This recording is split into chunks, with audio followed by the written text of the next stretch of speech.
سبحان اللہ.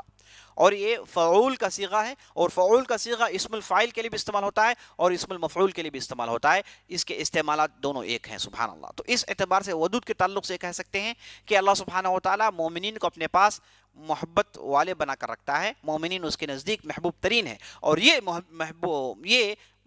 مومنین کے پاس محبوب ترین ہے. یہ معنی ہے عزیز دوستو. تو یہ اس لیے بتایا گیا، اہل علم نے کہا کہ یہاں پر ودود کا ذکر اس وجہ سے آیا ہے کہ جو لوگ توبہ کر کر واپس آتے ہیں، نہ کہ صرف اللہ انہیں معاف کرے گا. سبحان اللہ. اللہ کی رحمت دیکھیں. نہ کہ صرف اللہ انہیں معاف کرے گا، بلکہ اللہ انہیں محبت بھی کرے گا. اللہ اکبر. توبہ کر چکے ہیں تو اللہ کی مغفرت تو ہے، ساتھ ساتھ اللہ کی محبت بھی ہے انہیں. اللہ انہیں چاہے گا بھی. یعنی ایسا ممکن ہے دنیا میں کہ آپ نے کسی کو معاف کر دیا لیکن چاہتے نہیں ہیں. آپ نے کسی پر صدقہ کر دیا، آپ نے کسی پر رحم کر دیا، ممکن ہے نہ چاہتے ہوئے فلاں شخص کو آپ نہیں چاہتے، آپ کا دل انہیں پسند نہیں کرتا، لیکن اس کے باوجود آپ نے اسے معاف کر دیا. لیکن اس کا معنی یہ نہیں کہ آپ اسے محبت کرتے ہیں. لیکن اللہ کا معاملہ بالکل الٹا ہے. اللہ معاف کرتا ہے اور ساتھ ساتھ انہیں چاہتا ہے. اللہ اکبر. اللہ انہیں محبت کرتا ہے، اللہ انہیں چاہتا ہے. یہ بہت بڑی چیز ہے عزیز دوستو. یہاں پر اللہ سبحانہ و تعالیٰ کی رحمت کی طرف اشارہ ہے، اللہ سبحانہ و تعالیٰ کے کرم کی طرف اشارہ ہے. اللہ سبحانہ و تعالیٰ کے یہاں جو توبہ کا جو باب ہے وہ کس حد تک کشاد ہے، حد تک اسے اللہ نے کھول دیا ہے. تمام چیزوں کی طرف اشارہ ہے. تو سبحان اللہ، اس صورت کے اندر توبہ کی طرف کھینچا گیا ہے ظالمین کو. ظلم کا ذکر ہوا، بڑے ظلم کا ذکر ہوا، جلانے کا ذکر ہوا، پھر انہیں توبے کی طرف اللہ نے انہیں آج دکھایا. کہا کہ چلو اب توبہ کر لو، توبہ کر لو گے تو ممکن ہے، توبہ کر لو گے تو ممکن ہے، ہم چاہیں گے ہم تمہیں معاف کریں گے. تو سبحان اللہ، اللہ سبحانہ و تعالیٰ دنیا کے اندر توبے کے دروازے ہمیشہ کے لیے کھول رکھتا ہے. میں سمجھتا ہوں کہ اس نقطے پر ہم اس صورت کو اس حلقے میں ختم کرتے ہیں. انشاءاللہ بقیہ جو حصہ ہے یہ آئندہ حلقے کے لیے رکھتے ہیں، اور اللہ سے دعا کرتے ہیں کہ اللہ سبحانہ و تعالیٰ ہمیں قرآن فہمی سے نوازے اور قرآن کو ہمارے دل کی بہار بنا دے. ہمیشہ قرآن کو پڑھنا، رات و دن قرآن کی تلاوت کرنا اور اسے سمجھنے کی کوشش کرنا، یہ ہمارا مشغلہ بنا دے. اور اس مبارک گھڑی میں دعا کریں کہ اللہ سبحانہ و تعالیٰ ہماری محنتوں کو قبول فرمائے اور تمام قسم کی پریشانیوں کو اور بیماریوں کو اور مختلف دقتوں کو ہم سے دور رکھیں اور ہمیں جنت میں بلند مرتبہ نصیب کریں. اقول قولی هذا واستغفر الله لي ولكم ولسائر المسلمين من كل ذنب وخطيئة فاستغفروه انه الغفور الرحيم. وصلى الله على نبينا محمد وعلى آله وصحبه اجمعين. والسلام عليكم ورحمة الله وبركاته.